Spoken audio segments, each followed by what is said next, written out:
Hi guys, Marika here with another card tutorial, and today it's all about matching your pattern paper with your cardstock. But first we're going into the Copic coloring, and the stamp that we are coloring today, the stamp we are coloring is called Panda with Balloon. It's by Little Blue Button Stamps. She is having her monthly release today.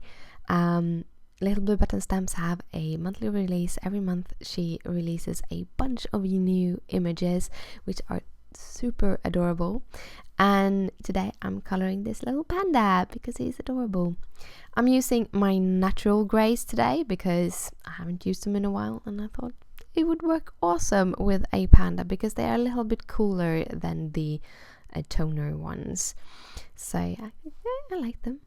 And then I'm using some yellow reds and E93 for the balloons. So I'm still on that kind of a peachy orange kind of a kick. Then I'm going to cut the panda out. I'm sorry that some of the cutting is out of screen because that happens. This is like sped up 4 times, I think. So I'm not cutting this fast usually. It's sped up, but I'm using my cutter bee scissors when I'm cutting it out, and then I'm using my Martha Stewart craft knife. And a little tip, you can actually buy the knives to the craft knife in your local hardware store, and then they are quite affordable. You get like 100 pack for a lot less money, so that is one of the reasons why I like that knife. So let's get started with the part of the card. I'm using this perfectly played cardstock by Lawn Fawn or pattern paper, and then I'm gonna match that up with some Simon Says Stamp cardstock, and this is, I think it's called Sunshine. It's a deep yellow. What I do, I have a whole bunch of different cardstocks, and I always try to pick out 1 or 2 colors from the pattern paper, and when you do that, the color that you will kind of put around it, the layer you will use closest to the pattern paper, is what that color is going to be picked up a lot more. So by using the yellow cardstock as the layer, the yellow part of the pattern paper is much more evident. If I would have used like a pink cardstock as my layer, you would have seen the pink parts of the cardstock much more. So that is a tip for me on how to pick your pattern paper. Another tip, if you have a hard time lining up your stamps because they stick to your finger, use the tip of your scissors or something, because they won't stick as much to your stamps. The stamp set I'm using today is called Big Birthday Wishes. It's by Simon Says Stamp, and I'm using 3 different stamps from it. That little candle, the happy birthday, and the part that I'm gonna have on the outside, which is age is merely the number of years the world have been enjoying you. I thought it would be fun to not have like a happy birthday on the outside, but on the inside.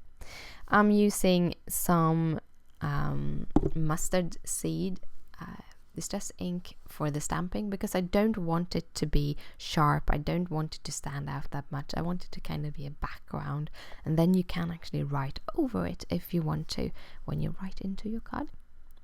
The little strip, I cut it a little bit too wide, so I cut it down again, and then I'm doing flag ends on each sides so that they kind of frame the sentiment a little bit.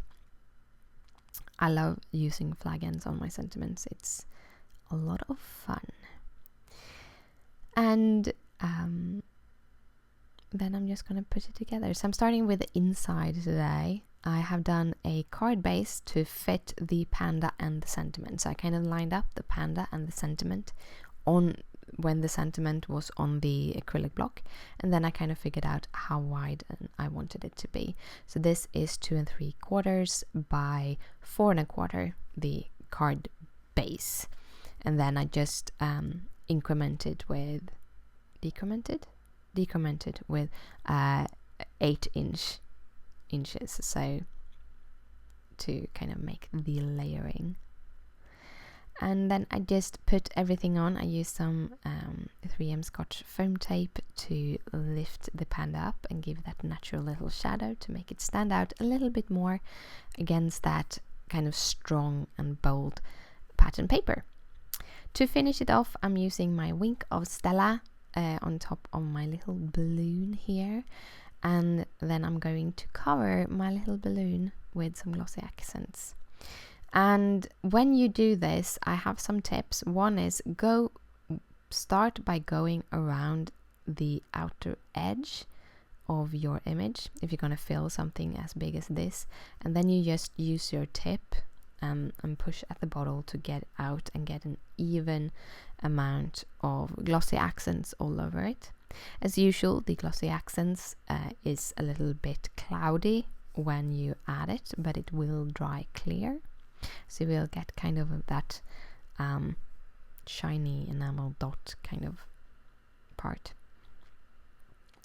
And I lifted it up a little bit because I couldn't see in the shine where I was sitting. It was all shining. I didn't see that I missed a little part. And I actually kind of tap it a little bit onto my fingers to see if it can kind of even out a little bit extra. And that is the card for today. I hope you liked it. If you do, please thumbs it up. If you have any questions, just comment down below. If you want to see more videos like this, just hit that subscribe button. And here in the end is 2 more videos that I've done with the little blue button stamps. So thank you again so much for watching, and I'll see you later. Bye!